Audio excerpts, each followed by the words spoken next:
तो है, मेरी इच्छा है इंडिया जाऊँ, मेरी इच्छा है वृंदावन जाऊँ और हमारा जो एयरपोर्ट बना है, वो कोई छोटी-मोटी बात नहीं है। हिंदुस्तान का सबसे बड़ा एयरपोर्ट जेवर गौतम बुद्ध नगर में बना है। ये हमारे विधायक जी, योगी जी एंड मोदी जी की कृपया है और पता है रोज़ लोग उनको दुआएँ देते रहते हैं कि योगी जी और मोदी जी की वजह से, हमारे विधायक जी की वजह से उनकी ज़िंदगियाँ बदल गई, उनके बच्चों की ज़िंदगी बदल गई और मैं कहूँगी मेरे बच्चों की ज़िंदगी बदल गई कि इतना पास एयरपोर्ट है, काम है, यहाँ कोई भूखा नहीं मरेगा। और देखिए हर नेता ऐसा नेता आप देखते होंगे रील में हमारे विधायक जी हैं या हमारे मोदी जी, योगी जी हैं, वो हर आम इंसान से भी बात करते हैं, उनकी प्रॉब्लम पूछते हैं। नॉर्मल आप लोगों ने जैसे कि इसकी बात सुन ली होगी, ये अगर बोलेगी कि भाई यहाँ पे इतना बड़ा जो है एयरपोर्ट बन रहा है तो ही यकीन कर सकते हैं सब लोग, वरना ऐसे यकीन नहीं हो सकता। कोई और अगर ये अल्फाज अपने मुंह से निकालेंगे तो उसकी बातों पे यकीन नहीं करेंगे क्या लोग। जो ये मीडिया वाला जो है इसका इंटरव्यू लेने के लिए है कि सीमा हैदर जो है अपने मुंह से बोलेगी तब भी लोग यकीन करेंगे कि हाँ ये औरत सही कहती है, झूठ नहीं कहती है। अगर ये सही कहती है तो आप लोग को अच्छी तरह याद होगा, आज से 2 दिन पहले मैंने आप लोग को इसी के मुंह के अल्फाज सुनाए थे। यही कह रही थी जब ये मार्केट पे शॉपिंग करने के लिए गई थी। क्या कह रही थी कि रघुपुरा के लोग जो हैं वो अब भी जाहिल के जाहिल हैं। ये इसने कहा है, मैंने नहीं कहा है।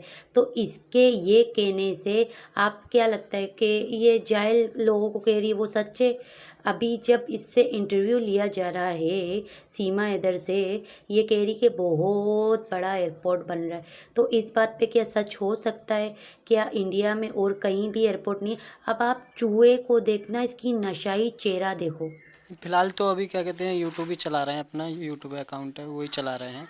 और आगे कोई देखेंगे जैसे जैसे अपनी, हाँ अभी जैसे जैसे केस निपटेगा तो ऐसे ऐसे अपनी शॉप खोलूँगा मैं, मिठाई उठाई की जो भी मन में आए। आप लोगों ने इसकी बात सुन ली होगी, चेहरा देख के कहीं से लग रहा है कि ये न्यूट्रल लड़का है। बिल्कुल भी नहीं, न्यूट्रल लग ही नहीं रहा। ये देखे इसकी आंखों के नीचे इतने बड़े बड़े डार्क सर्किट, और इसके आंख के नीचे किसी ने पंच मारा होगा।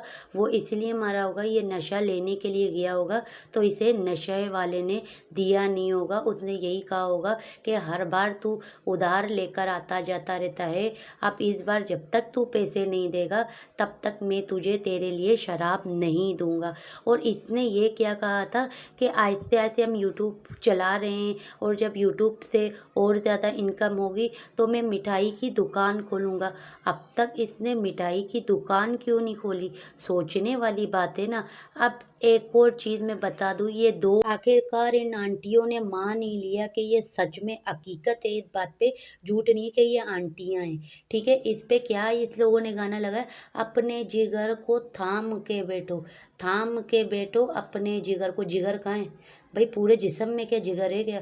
आई अब आंटी की बारी। भाई आंटियों तुम्हारी बारी कब की ख़त्म हो चुकी है। अभी आपकी उम्र नहीं है ये अपने जिगर को थाम के बिठाने वाली। आई अब आंटी की बारी। अंकल लोग जो हैं वो बेकरार होंगे, बाकी लड़के बिल्कुल भी नहीं होंगे भाई, लड़के नहीं होंगे। हाँ ये ज़रूर देखेंगे कि ये आंटियाँ अपनी हेल्थ देखें, अपनी जान देखें, उसके बाद जाके इस तरीके से डांस करें, कहीं कमर में लचक ना आ जाए, मोरे हट ना जाए, जिसकी वजह से बिस्तर बेड रेस्ट होना पड़े। ऑलरेडी बच्चों की माएँ हैं ये, इसकी तो ये मोटी आंटी की तो 2 बच्चे हैं, हॉस्पिटल में जॉब भी करती है। और सीमा के तो अब तो आप लोग को पता है 4 गुलाम हैदर के और 2 ऑलरेडी इंडिया में इसके बच्चे हो गए। ठीक है, तो 6 बच्चों की अम्मा। अब अगर इसका कमर में लचक आ जाएगा, मोरे हट जाएंगे, तो बच्चे ऑलरेडी थोड़े बहुत तो ये संभाल ही लेती है, तो वो बच्चे कौन संभालेगा? कोई और बाहर से कोई आंटी आएगी बच्चे संभालने के लिए? ऐसा तो नहीं हो सकता, इसी को ही संभालना पड़ेगा। अब इसकी बात तो सुनो। दोस्तों मैं रास्ता भटक गई हूँ, मीना जी मुझे छोड़ के चले गए हैं पता नहीं कहाँ, बाजार में बीच में। तो मुझे मेरा घर नहीं मिल रहा, मैं कहाँ जाऊँ कैसे जाऊँ कुछ समझ ही नहीं आ रहा। इतनी बड़ी झूठी कहती है कि मैं रास्ता भटक गई हूँ, मुझे रास्ता नहीं मिल रहा, मैं भूल चुकी हूँ। और जो इसका चूहा है वो इसके साथ नहीं, जबकि बगल में इसके साथ चल रहा है। जो औरत पाकिस्तान से इंडिया अकेले जा सकती है, नेपाल जा सकती है, क्या वो रघुपुरा को इतनी आसानी से भूल जाएगी? बिल्कुल भी नहीं भूलेगी। ये दुनिया को सिर्फ गुमराह बनाती है, बाकी भूलने वाली नहीं। और आपको एक बात और आगे नोटिस करनी है भाई। क्या मम्मी ने छीन लिया, मेरी मम्मी ने छीन लिया मेरे से। क्या कह रहा है? मेरी मम्मी ने छीन लिया मेरे से। मैं अपनी बेटे की माँ पहले हूँ, बेटा की बाद में हूँ। ठीक है। यकीन करें इन बच्चों की बात सुन के मुझे दिल में एक मतलब एक होता है ना, थोड़ा बच्चों के लिए सोच ज़्यादा ही हो गई इनके अल्फाज सुन के कि इन्होंने क्या कहा कि सामान मुझे नहीं चाहिए, बस मेरी माँ मुझसे मत छीनना। ये जो अल्फाज हैं ये दोनों बच्चों ने बोला, जो ये फरवा है और फरहान जो हैं, आपने फरहान की ये बात सुनी होगी।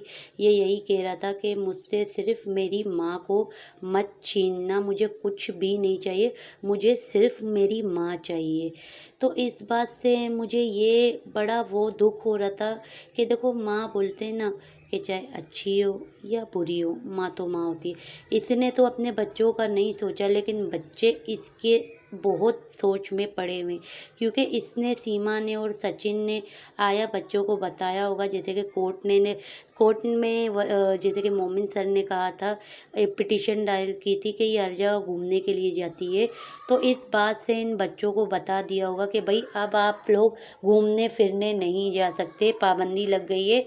अगर बाहर जाओगे तो आप लोग के ऊपर सख्त कानूनी कार्रवाई भी हो सकती है और तुम्हें जेल भी हो सकती है। सीमा को यही कहा होगा, जिसकी वजह से सीमा ने और सचिन ने ये जो चूहा है इसने बच्चों को बोला होगा, और बच्चे जो है परेशान हो गए होंगे अपनी माँ के लिए कि कहीं ऐसा ना हो कि मेरी माँ हमसे छीन ली जाए और हमें अपने बाप के पास भेज दिया जाए। क्योंकि जितना वक्त ये लोग हकीकत है एक माँ के साथ बच्चा रहता है, इतना वक्त किसी और के साथ नहीं। इसने 15 दिन नेपाल जब गई थी उस वक्त बच्चों को अपने से दूर रखा था, लेकिन जब बच्चों का इसे एहसास हुआ तो ये पाकिस्तान आई और अपने बच्चे साथ लेकर चली गई है। ये हकीकत है। चूहा क्या कहता है कि मैंने बच्चों को कहा था बुलाने के लिए, लेकिन असल में ऐसा कुछ नहीं है, क्योंकि सीमा का दिल लग रहा नहीं था अपने बच्चों के बिना, इसीलिए सचिन ने भिजवाया कि जाओ तुम अपने बच्चे लेकर आओ।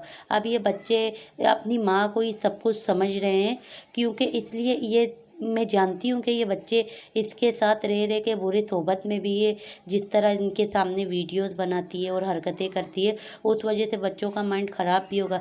लेकिन कुछ भी बोलो, बच्चे तो बच्चे ही हैं। इन बच्चों ने क्या किया, कहा कि भाई मेरे माँ मुझसे मत छीनना, हम अपनी माँ के बिना नहीं रह सकते। तो ये बात सुन के ना मुझे बच्चों के अल्फाज सुन के बड़ी मतलब दिल में एक वो हुआ, तकलीफ़ नहीं होती है कि हम अगर इसके बारे में बोल रहे हैं, लेकिन अगर ये बच्चे गुलाम हैदर भाई के पास भी आ जाएंगे तो इन बच्चों के साथ क्या सही होगा? क्या ये नाइंसाफ़ी नहीं है? कभी माँ के पास कभी बाप के पास, बीच में तो बच्चे दरपदर हो रहे हैं और कोई नहीं होगा।